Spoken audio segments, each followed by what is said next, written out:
radial 160 at or below 3000. Then turn left heading 235 for vectors to LAX. So let's go ahead and get started by putting this information in. I'm going to go over into our legs page. And the first waypoint that I'm going to put in is LAX, just so the flight management computer knows where that is, even though that's not technically where we're going to be going first. Let's just go ahead and put that in. LAX, and stick that in here, and it's going to ask us if we want to activate it. Go ahead, you can activate the flight plan, hit execute. And if we look at our navigation display here, sure enough, our first waypoint is entered, and there it is. It's very short. Unfortunately, we're going to be heading at a heading of 250, which isn't exactly going to put us in line. You'll see what I mean in a second. Let me just change the heading indicator to 250.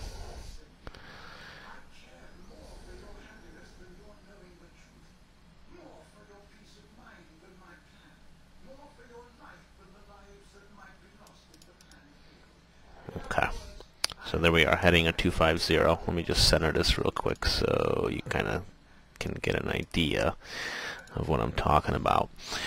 So obviously we're going to be departing this way, and then we're going to be looping around to the LAX VOR. But one thing that the plate is telling us is that we need to cross SMO R160, the radial 160 at or below 3000. And if you look at the plate, you'll see that here is the SMO. Actually, it's located right here. We're not going to be flying in that direction. We're going to be going this way, but we need to cross this radial at or below 3000. So just so we can have a reference point, let's go ahead and bring up the FMC again and go into the fix page. And what the fix page allows me to do is, this is actually a very powerful planning tool. It allows me to put information into the FMC just for visual reference only. So if I type in SMO, oops, it would help if I type it correctly, SMO. Okay, and if I put that into the fix, whoa, what happened here? Well, what the flight management computer is telling me is that there's at least 3 intersections that follow the same name.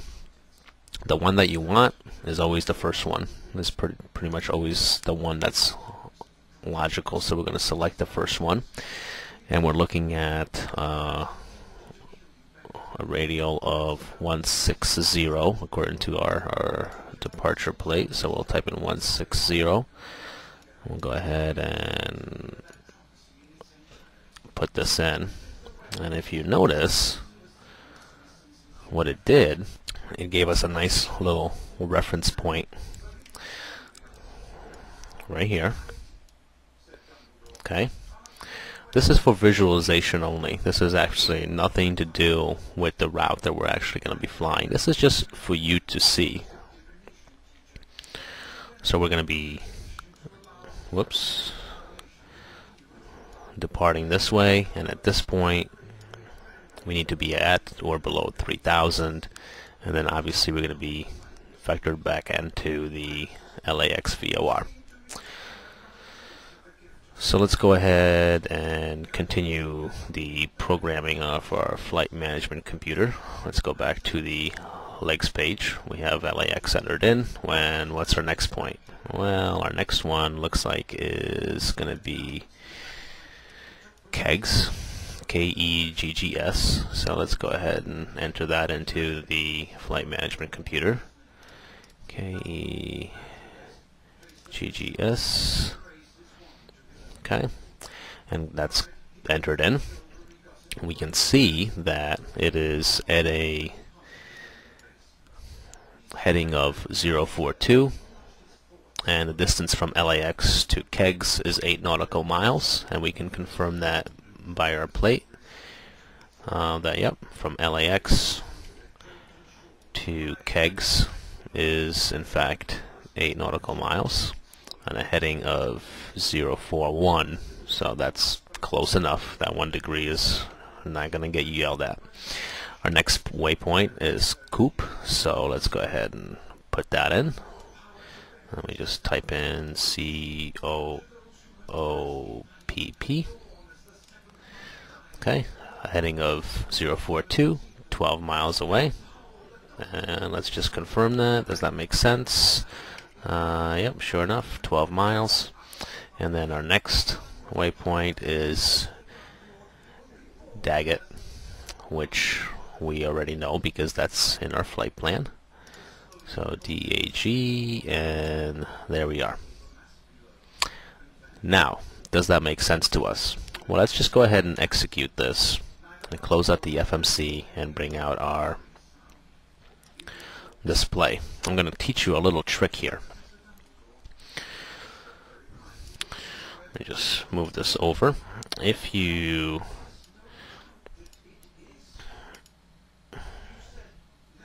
hit center on your MCP, it'll center your navigational display like this, so you can kind of view your flight plan.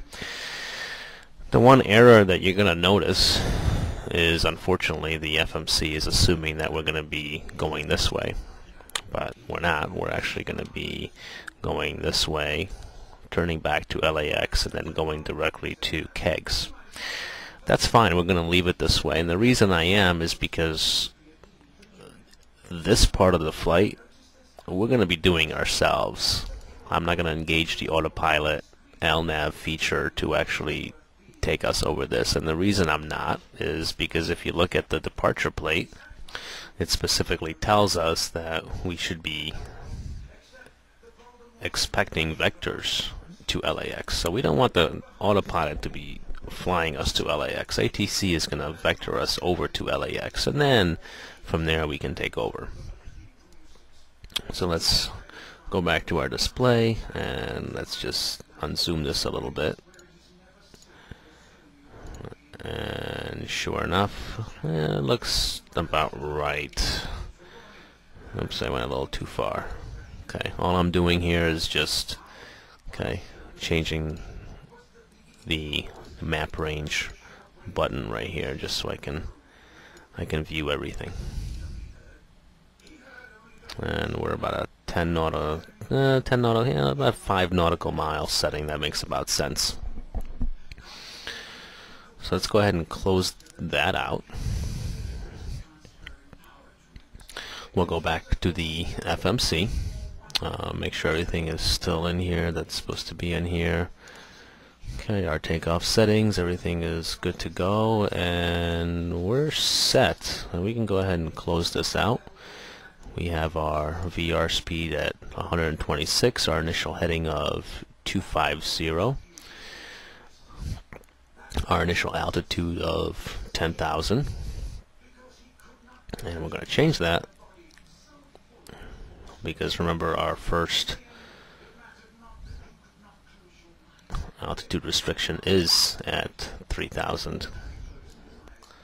By this point right here, we want to be at about 3,000. So I'm just going to set that to 3,000, and then air traffic control will go ahead and vector us to LAX, and they're going to tell us what our new altitude is going to be.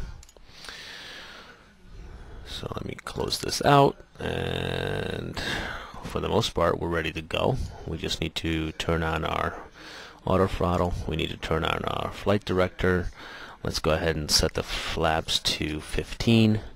Your engines should be running by this point in time. Make sure you reset your barometer, and we're good to go.